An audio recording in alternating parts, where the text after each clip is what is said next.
서현숙 리더의 이야기에 대해서는 제가 코멘트를 안 달겠습니다. 자, 오늘 제가 책 준비를 설득의 심리학으로 준비를 했거든요. 제가 이거를 읽었던 게 언제냐면 그 2000년, 내가 99년, 1999년에 처음 읽었어요. 1999년에 이걸 처음 읽을 때만 해도 이해를 잘 못했어요. 제가 너무 어렸을 수도 있고, 그리고 심리학 쪽을 많이 이렇게 배워보면서도 혼자만 배웠지 누군가에게 강의를 들어본 적도 없어서 더 그랬을 수 있어요. 근데 이게 이제 시간이 지나면서 이 내용들이 저한테 굉장히 큰 도움이 됐거든요. 여러분들에게도 이 내용이 도움이 됐으면 하는데, 이 책을 전부 다 설명을 하기는 뭐하고 포인트만 찝어서 설명을 드릴 거예요. 근데 이게 시간이 지나도 이제 변하지 않는 진리는 설득에서 뭐가 있을까를 생각을 하게 해요, 이 책에서. 그리고 또 사람들이 누군가의 제안에 대해서 쉽게, 너무나 쉽게 딱 승낙을 한단 말이에요. 승낙을 해놓고 뒤에서 이제 후회를 하죠. 어, 그런 거를 좀, 이걸 설득의 심리학을 좀 알면 좀 피할 수 있고, 그리고 내가 또 무엇인가 원하는 게 있을 때, 그때 상대방의 마음부터 사로잡아야지 그걸 원할 수 있잖아요. 그거를 알게 돼요. 그러니까 상대방에게 이용당하지 않으면서 내가 원하는 걸 술술 내가 원하는 방향으로 풀리게 할 수 있는 그런 내용이다. 라고 생각하시면 돼요. 그리고 이게 이제 시간이 한참 됐는데 3부작으로 리커버리 잘 나왔어요. 제가 이 제목들을 쭉 봤는데 아, 이 긴 내용을 전부 다 보게 하는 것보다는 그냥 이 설득의 심리학 원래에 있는 사람의 마음을 사로잡는 6가지 불변의 법칙, 요거 내용을 보시는 게 더 좋을 것 같습니다. 근데 진짜로 사람들은요, 평생, 일평생을 살아가면서 수많은 사람을 만나요. 뭐 가족이라든가 친구라든가 직장의 동료라든가 이 사람들 만나고 그 사람들과의 관계 속에서 한 사람의 인생이 시작되고 또 끝이 나잖아요. 근데 누군가는 어떤 사람을 아무런 목적이 없이 만나기도 하고 또 어떤 목적을 이루기 위한 만남도 있단 말이에요. 저랑 만나는 거는 아무런 목적이 없이 만나진 않으실 거예요. 만나기 위한 뭔가 목적이 있을 거예요. 근데 그 중에서 이제 치열한 비즈니스 세계에서는요, 누군가를 만나서 협상을 한다거나 아니면은 설득을 한다거나 이런 것들을 하는데 잘못된 요구를 내가 쉽게 응하게 되면은요, 비즈니스가 다 이렇게 무너지게 되죠. 그래서 설득의 달인들은요, 이런 얘기를 해요. 상대방에게 예스, 네 말이 맞아, 그렇게 하자, 이런 예스의 응답을 끌어내기 위한 수천 가지의 기술들을 동원한단 말이야. 우리가 왜 타짜에서 보면 기술 들어간다고 그러잖아요. 우리가 그 기술들에 당하는 거야, 전문가들에게. 근데 이게 이 책에서 말하는 6가지 이 법칙이 있어요. 이 법칙에서 벗어나지를 않아요. 이 법칙 안에 모든 게 다 포함돼. 상호성, 주고받는다. 그 다음에 심리적으로 일치한 일관성, 그리고 다수의 영향력에 의존하고 있는 사회적 증거, 그 다음에 유사성, 호감, 맹목적 복종을 가르치고 있는 권위, 그 다음에 소수의 가치를 바탕으로 한 희귀성. 자, 이거에서 벗어나질 않아요. 첫 번째, 무의식적인 의사결정의 장단점이라고 해서 우리가 이제 문명이 진보한다는 것은 인간이 의식적으로 노력 없이 자동적으로 수행하는 활동이 증가하고 있음을 의미한다 그랬어요. 똑똑한 사람들이 당하는 거 알죠? 사기꾼한테. 똑똑한 사람들은요, 자기 뇌를요, 최적으로 만들어버려요. 어떻게? 최적으로 쓸 수 있게 간단하게 만들어버린단 말이에요. 그러니까 일상적인 거는 그냥 간단한 처리에. 꼭 똑똑하지 않은 사람들은 일상적인 거 복잡하게 처리하거든요. 그러다 보니까 어떤 상황이 발생했을 때, 그건 그거야. 이렇게 툭툭 튀어나오게 되는 거죠. 그게 똑똑해 보이잖아. 그거를 활용을 하다 보니까 당하는 거예요. 이 주변 환경의 영향이라든가 체험, 교육 등 이런 거를 통해서 우리가 계속 의사결정하는 법을 배워서 그거를 내 거로 만들어서 간단화시키는 거예요. 근데 경험이 많다는 것은요, 특정 상황에 대처하는 어떤 결정을 내려 한다는 이런 거에 익숙하게 학습되어 있는 거죠.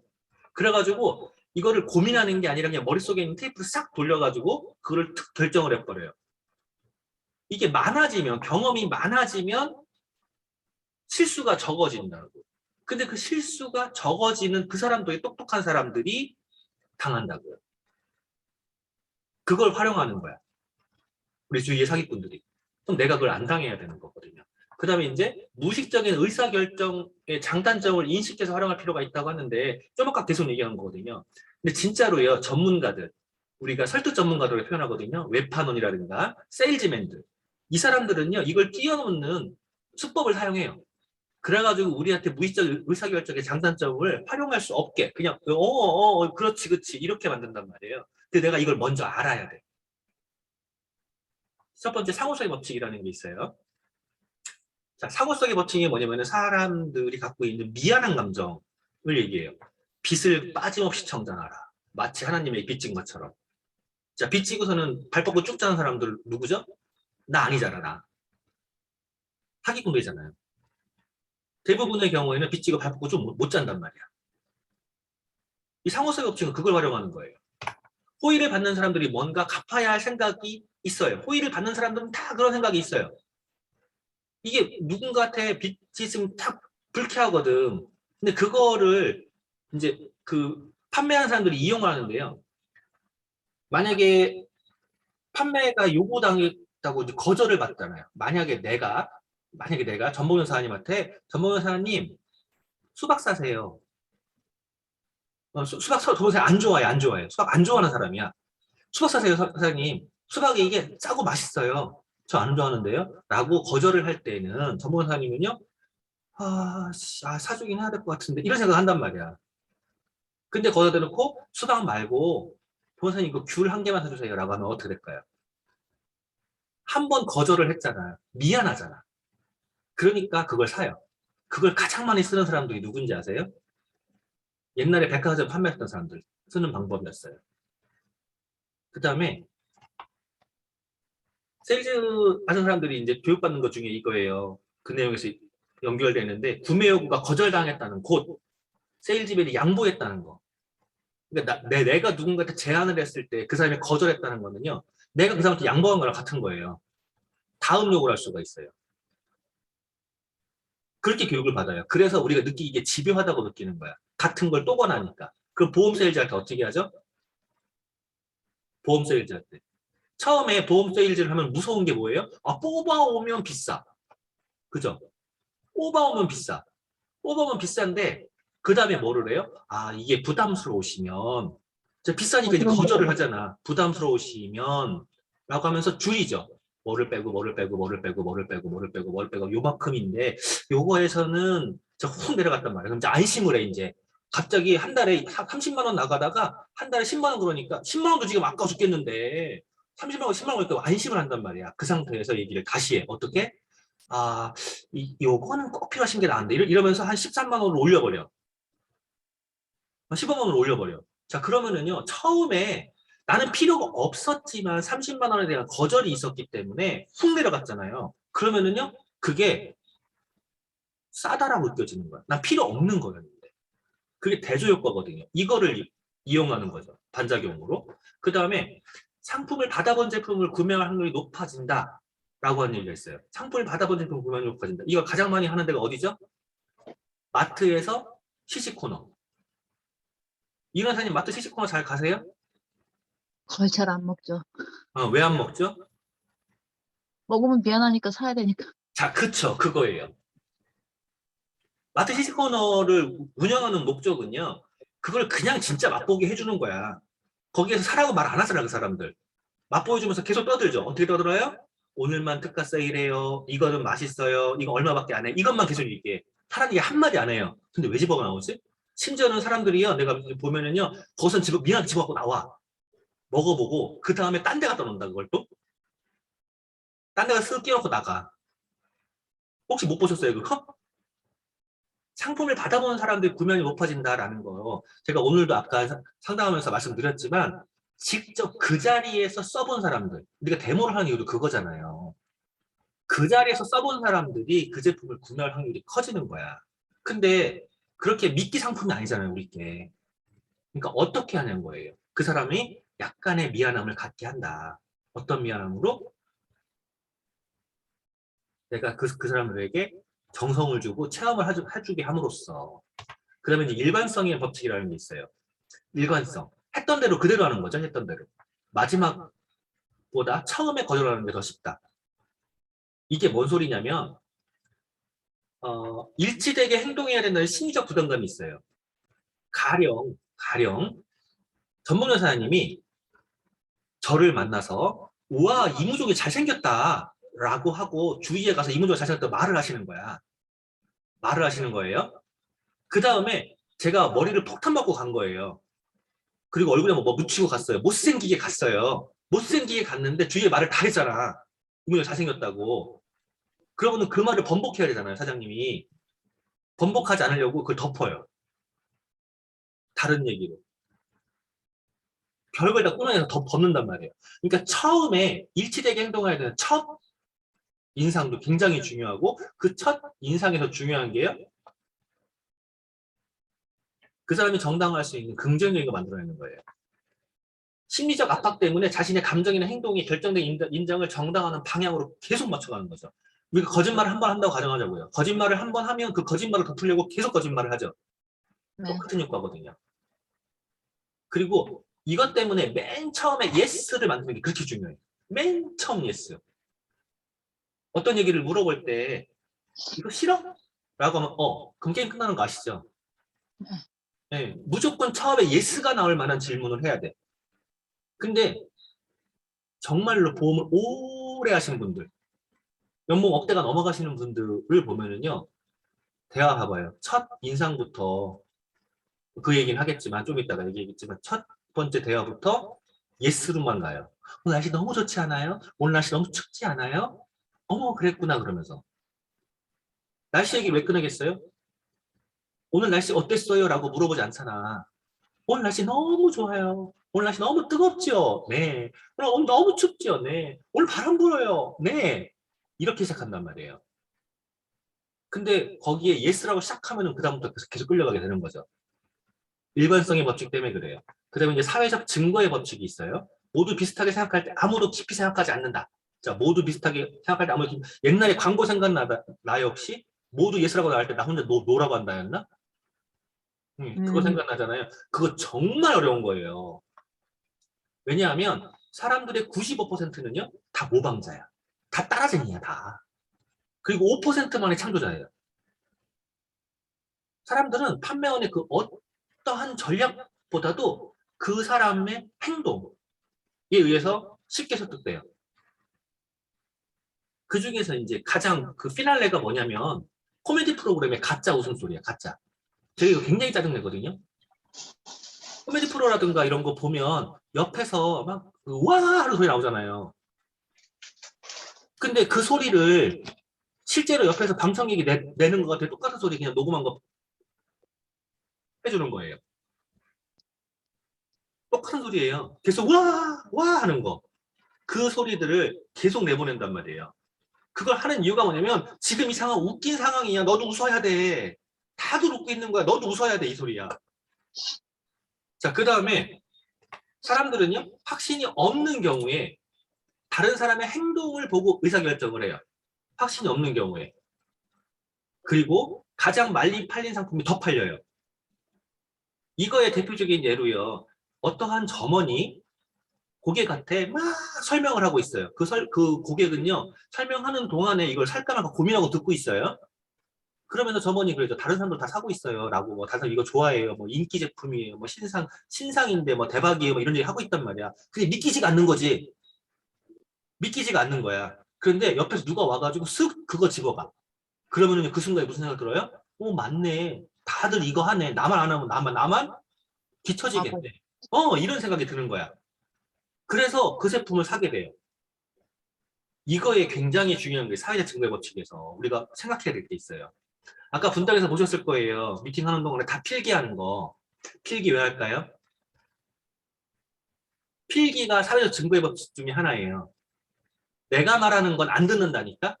근데 나보다 다른 사람이 말한 거를 내가 아니고 나 주위에서 말한 걸 들어요.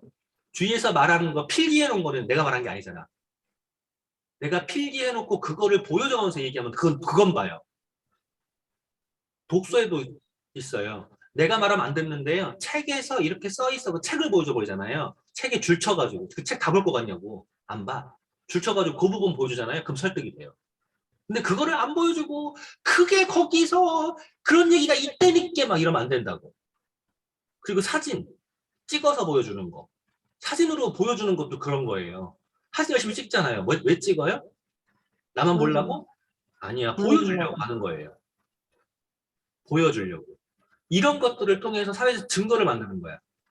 그래야지 함께 넘어가는 거죠. 그 다음에 호감의 법칙이라고 있어요. 호감. 호감. 거기서 나온 얘기는 이거는 미국 얘기인데 우리나라는 배시버즈가 다르잖아요. 변호사가 해야 될 가장 중요한 게 증거를 찾고 뭐 변론을 하고 이거 더 중요한 게 있어요. 배심원한테 호감 사는 거야. 이걸 빠뜨리면은요 다 망가져요.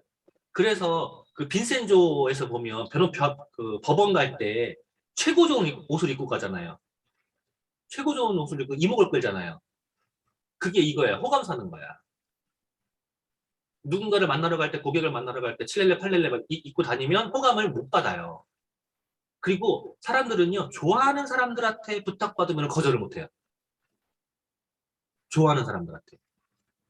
가령, 이현 사님이 맨날 얘기하는 게 있어요. 내가 못생기고 키 작고 새카만 남자한테 넘어갔다고 했잖아. 근데 그 못생기고 새카맣고 키 작은 남자한테 왜 넘어갔어? 어느 순간 좋아하게 된 거야. 그러니까 오늘 우리 첫 할까? 이렇게 된 거잖아.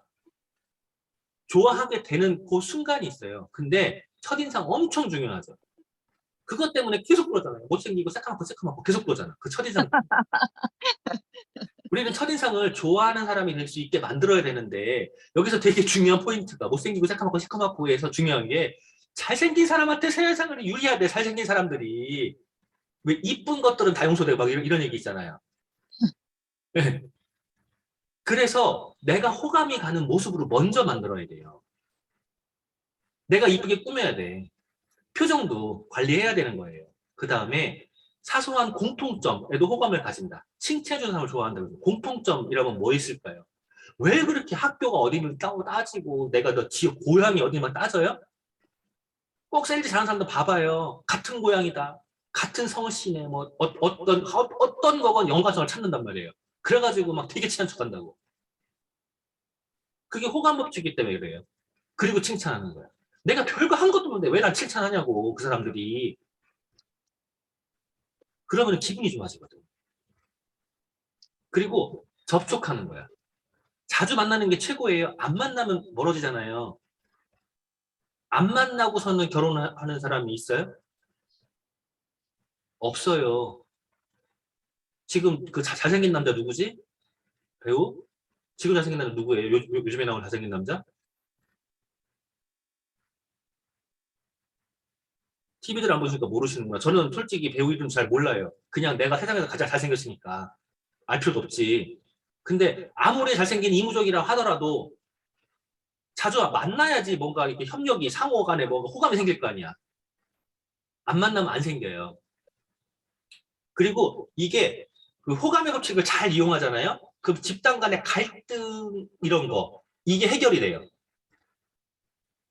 호감의 법칙을 잘 이용하면 자주 만나서 웃어줘. 그리고 그 사람 만나러 갈 때 내가 화장도 좀 이쁘게 하고 머리도 좀 단정히 하고 옷도 단정히 입고 그리고 가서 어머 너 오늘 왜 이렇게 살이 빠져 보이니 뭐 이런 얘기 하잖아요. 그럼 내가 혹시 좀 기분 나쁘게 생겼더라도 점점 좋아져요. 이 호감의 법칙은요, 진짜로 집단 간에 그 끈끈하게 해요. 근데 이거를 반대로 하면 어떻게 되죠? 불평, 불만? 이런 거잖아요. 이런 걸 하면 서로 반대로 가는 거죠. 그리고 권위 법칙이라는 게 있어요. 전문가의 말을 따르라. TV에서 홈쇼핑에서 왜 가운 입고 나오겠어요? 가운을 입고. 권위 법칙은요, 복종이라는 법칙의 행동에 엄청난 영향을 줘요. 이게 그 권위 있는 사람들, 가령 이제 경비, 경찰, 의사 가운, 여기에 왜 복종을 하죠? 그거 자체가 벌써 나는 책임 있는 사람이 이 소리란 말이에요. 교회에서 목사님이 강단에서 설교를 할 때 왜 목사님 그 설교 가운을 왜 입어요? 스님이 아니 스님도 그렇지만 신부님이 그 가운을 왜 입어요? 나는 권위자야 라고 하는 거예요. 거기에서 우리가 맹목적으로 복종할 때 문제가 발생하는 거죠. 그래서 어쨌건 그 권위 때문에 우리가 기계적으로 막 한단 말이에요. 기계적으로 그냥 따라가. 그 기계적으로 따라가는 거에 피해를 요번에 그 지옥이라는 넷플릭스 시리즈에서 아주 신랄하게 얘기하고 있구만. 권위 법칙에 대해서. 그 다음에 이 지옥에서도 보면은요, 권위자의 명령에 아무 생각 없이 따르게 되고 그 권위자로 되고 싶어 해. 그리고 권위의 상징이 있어요. 그 자체만으로도 이게 엄청난 영향을 주거든요. 그러다 보니까 똑같이 맞춰 입는다고요. 그 상징만 갖다 일단 딜이 미루면 돼. 우리가 그 권위의 법칙에 왜 넘어갈까요? 힘이라는 것 때문에 그러거든요. 그리고 뭔가 상황이 불확실할 때, 내가 잘 몰라. 라고 할 때요, 권위 있는 사람의 말을 따르게 되는 게 인간의 기본 심리예요. 그래서 의사 입은 가운의 얘기를 듣고, 목사님 얘기를 듣고, 경찰 얘기를 듣는 거예요. 그러면 우리가 권위 있는 어떠한 것을 해야 될까요? 이게 권위 법칙을 쓸 때요, 그냥 그 자체, 이 진짜 복장 하나만 가지고 그러거든요. 상징 하나만 가지고도. 그 다음에 이제 희귀성의 법칙이라고 있어요. 희귀성. 희귀성. 가령 그 넷플릭스 얘기를 하자고요. 다시 그 지옥 얘기를 하자고요. 만약에 이윤아, 너는 3일 뒤 13시에 심판을 받을 것이다. 라고 해서 3일 뒤에 이렇게 그 지옥의 사자들이 온다고 가정하자고요. 그러면 그 3일 동안 어떤 생각을 할까요? 불안하고 무섭고 초조하고 시계만 계속 쳐다볼 거고. 그러면서. 그리고 여태까지 어떻게 살았나, 뭐 때문에 살았나. 그쵸. 그러면서 주위에 감사한 사람들, 뭐 빚진 사람들 다 쫓아가겠죠. 다 미안해, 사랑해, 다 하겠죠. 음, 이게 무엇인가를 사랑하려면 그것이 사라질 수 있음을 깨달아야 된대요. 내 시간도 그러거든요. 내 시간도 사라진단 말이야. 그러니까 내가 나를 소중히 해야 되는 거예요. 그 사라질 거야. 이 상실의 두려움이라는 거는요, 어떤 것보다 커요. 그래서 이거를 많이 활용하는 게 있죠. 상실의 두려움을 활용하는 마케팅이 있단 말이에요. 뭐가 있죠?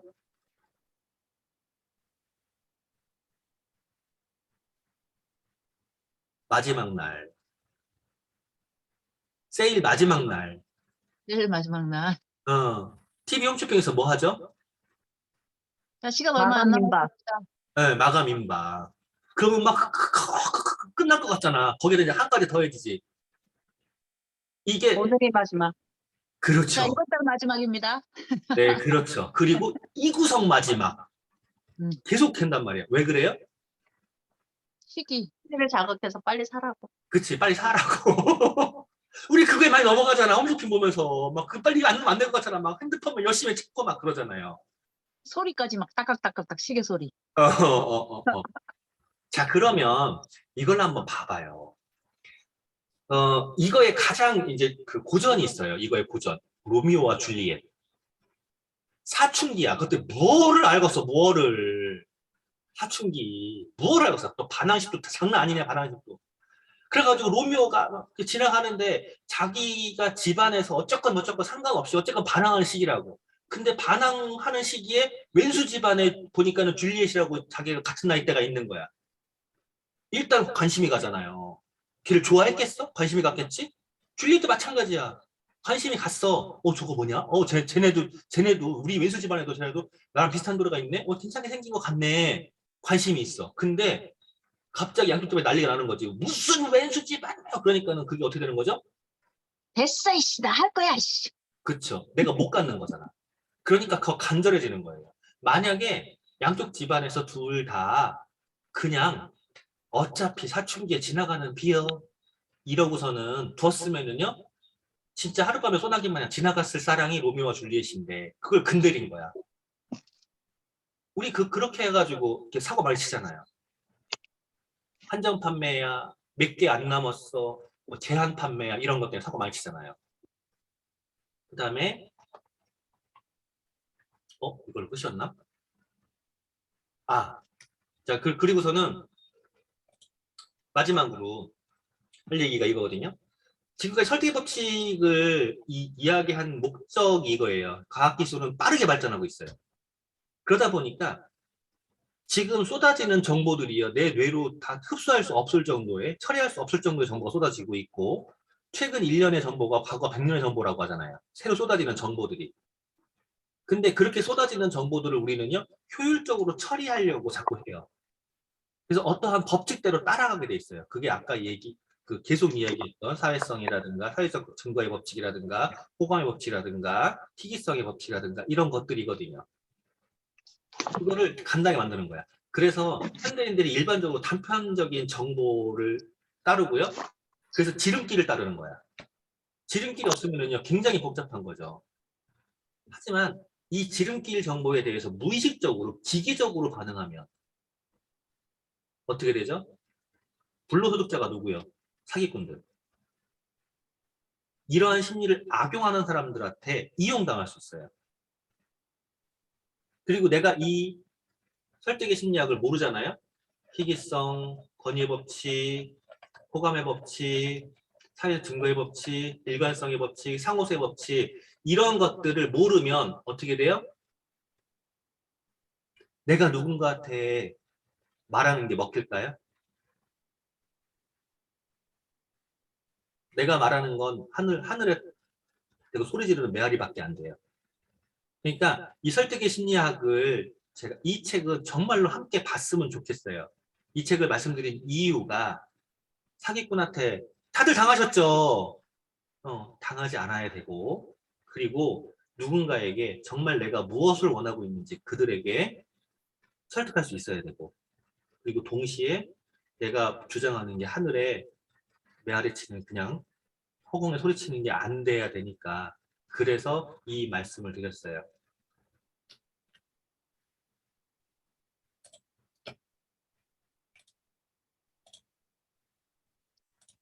자, 오늘 이야기는 여기까지입니다.